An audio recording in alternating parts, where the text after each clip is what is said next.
এই, কালকে হঠাৎ করে রিনাকে পড়াতে আসা বন্ধ দিলে কেন? আরে বাবা, কাল অন্য জায়গায়, মানে আরো তো অন্য ছাত্রী আছে, সেখানে দুদিন গ্যাপ হয়ে গিয়েছিল, তাই সেখানে যেতে হয়েছিল। আর কাল যে আমার শরীরটা উপোস গেল, সেটার কি হবে মাস্টার?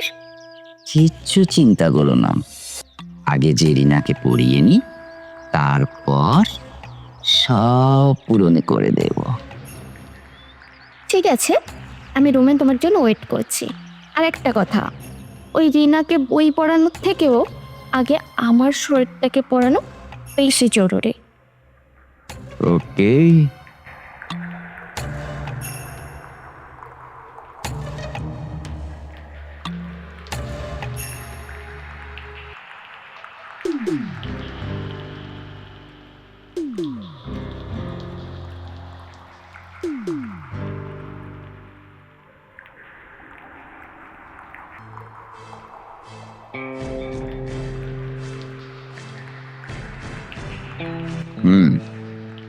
তোমায় যে নোটসগুলো আমি সব দিয়ে গিয়েছিলাম, সেগুলো সব কমপ্লিট করে গেছো? হ্যাঁ স্যার, এই দেখুন আমি সব কমপ্লিট করে গেছি। হুম।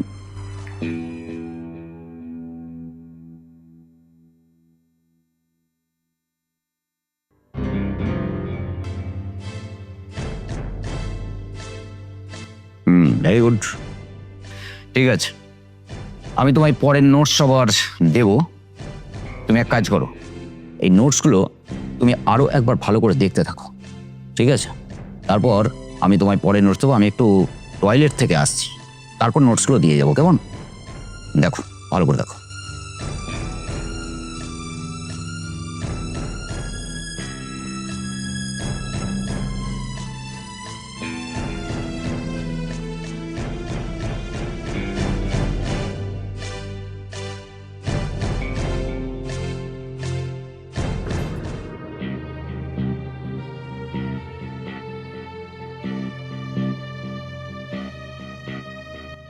বলছি, এই তোমার স্বামী যদি আমাদের এই ঘটনার কথা কোনদিন জানতে পারে? আরে রাখো তো ওর কথা। তাছাড়া আমার স্বামী কাজকে এতটাই ভালোবাসে যে তার স্ত্রী কোথায় কি করছে কি করছে না এত দেখার সময় নেই। যাই হোক, নাও, দেরি না করে তাড়াতাড়ি ওই কালকের গ্যাপটা পূরণ করে দাও দেখি। তারপর রিনাকে পড়ানো শেষ করে আজকের গ্যাপটা পূরণ করে দেবে। সত্যি, মাঝে মাঝে ভাবি যে তোমার শরীরটা কি দিয়ে তৈরি।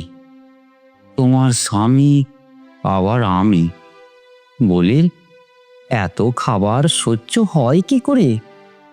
আমার স্বামীরটা হলো মশলাবিহীন রান্না, আর তোমারটা হলো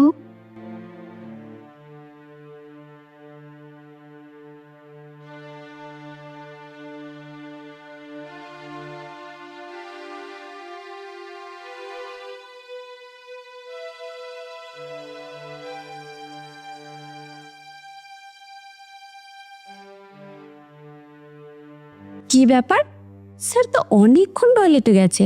এতক্ষণ ধরে স্যার কি টয়লেট করছে? আর এতক্ষণ হয়ে গেল, কই বৈদেও তো স্যারকে চা দিতে এলো না।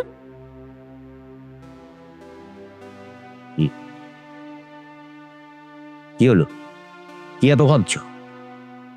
ও কিছু না স্যার, আপনি তো অনেকক্ষণ টয়লেটে গিয়েছিলেন, তাই ভাবছিলাম এতক্ষণ ধরে টয়লেটে কি করছিলেন। আর তাছাড়া স্যার, আপনার গালে না মনে হচ্ছে সিঁদুরের দাগ লেগে আছে। সিঁদুর? হুম। সিঁদুর কোথা থেকে আসবে?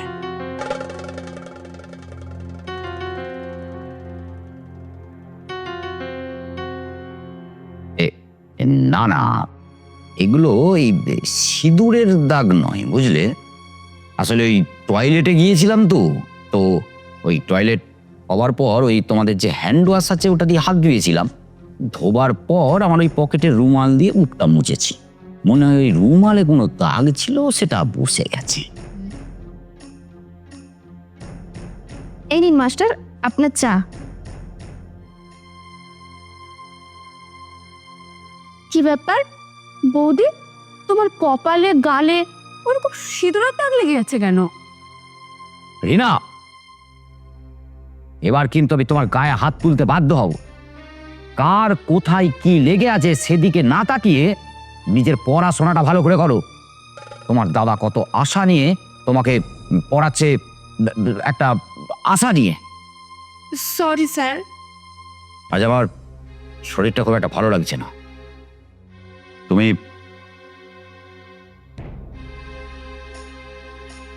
এইখানটা থেকে এখান পর্যন্ত ভালো করে পড়ে রাখবে, আর কাল এসে আমি নোটস দেবো, কেমন?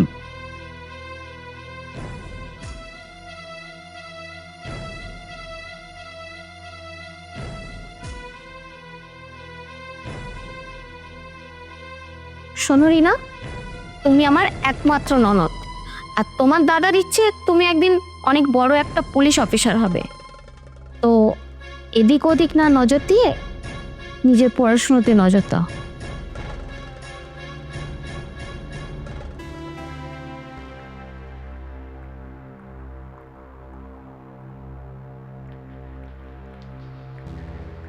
স্যারের গালেও সিঁদুরের দাগ আর বৌদির কপালে গালেও সিঁদুরের দাগ, ব্যাপারটা কেমন একটা গোলমেলে লাগছে। পুলিশ অফিসার হতে পারবো কিনা এটাই হয়তো তার পরীক্ষা। ব্যাপারটা আমাকে ইনকোয়ারি করতেই হবে।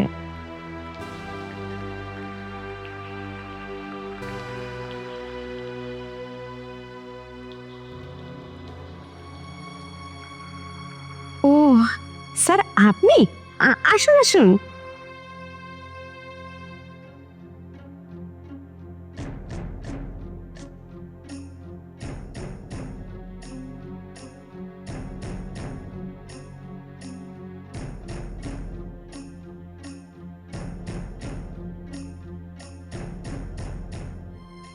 কি হলো স্যার, কি দেখছেন ওভাবে আপনি?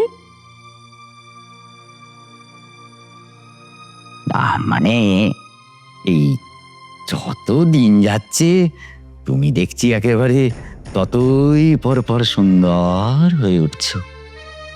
আচ্ছা যাক, তাও আপনার চোখে তো পড়লো। মানে এই কি বলতে চাইছো তুমি? বলতে তো চাই অনেক কিছু স্যার, কিন্তু আপনি শুনতেই চান না, শুধু সারাক্ষণ বৌদিকে নিয়েই পড়ে আছেন। আপনি যদি চান আমি আমার সব কিছু আপনাকে দিতে পারি। তুমি সত্যি বলছো? ও, আজ যে আমার কি আনন্দ হচ্ছে, মানে না আমি তোমায় একেবারে বলে বোঝাতে পারবো না। আসলে এই কথাটা আমিও না অনেক দিন ধরে তোমাকে বলবো বলবো ভাবি, কিন্তু সাহস হয় না আর কি। কিন্তু স্যার বৌদিকে? ছাড়ো তোর কথা। কোথায় তুমি আর কোথায় তোমার বৌদি? এই, আজ থেকে না এই আমি তোমাকে ওই দুবার করে পড়াতে আসবো। এমন ভাবে পড়াবো মানে একেবারে তুমি ইন্টারভিউতে পাস করতেই।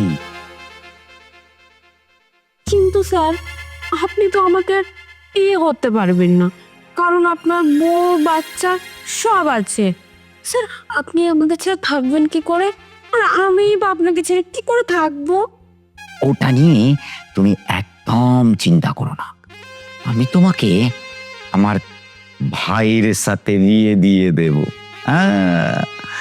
বাড়িতে ওই মানে ভাইয়ের বউ হয়ে থাকবে আর আমার বুকের রানী হয়ে থাকবে। সত্যি আপনার কি বুদ্ধি স্যার, আপনি সত্যি একজন দক্ষ মাস্টার। এই তাহলে চলো এখন একটু দুজনে ওই শরীরের পড়াশোনা করি। তাহলে পড়াশোনারও ভাগ আছে মাস্টার। তুমি না না না না না আপনি খুব অবাক হয়ে গেলেন তাই না? লজ্জা করেন আপনার?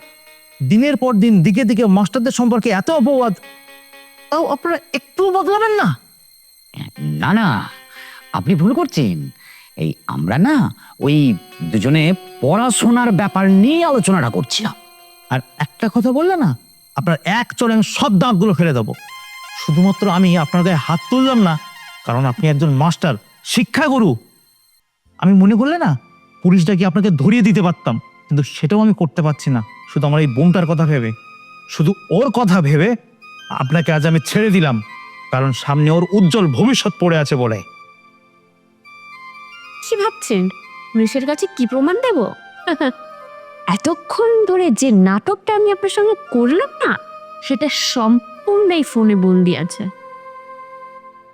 তা মাস্টারমশাই, আপনার পুরাতন প্রেমিকা মানে আপনার নাগরকে একবার দেখবেন নাকি?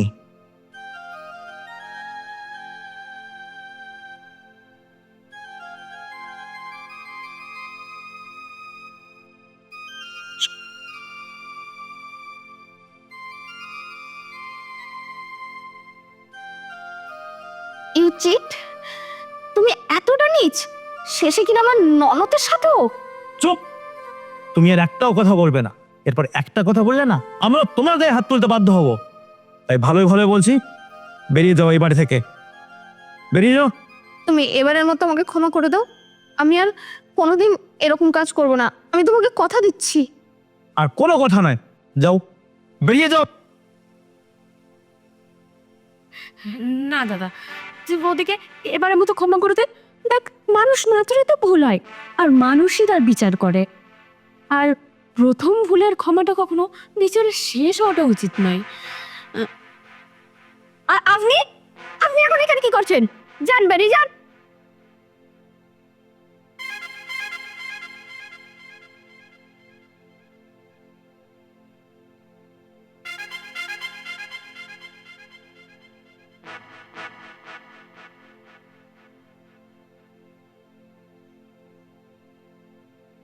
বেশ, শুধুমাত্র রিনার কথায় আজ আমি তোমাকে ক্ষমা করে দিলাম। তবে হ্যাঁ, এই ভুল দ্বিতীয়বার করলে তার পরিণতি কি হবে সেটা একবার তুমি নিজে ভেবে দেখো।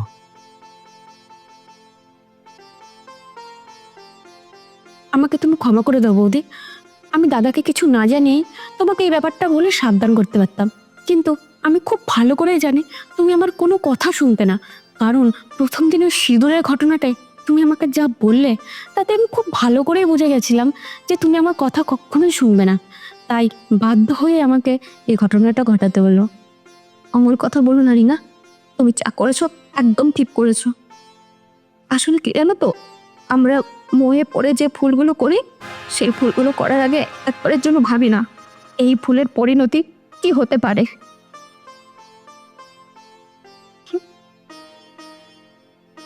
এবার ওসব কথা বাদ দিয়ে এটা বলো তো, আমি কি পুলিশ অফিসার হতে পারবো? Yes madam. থ্যাংক ইউ বৌদি।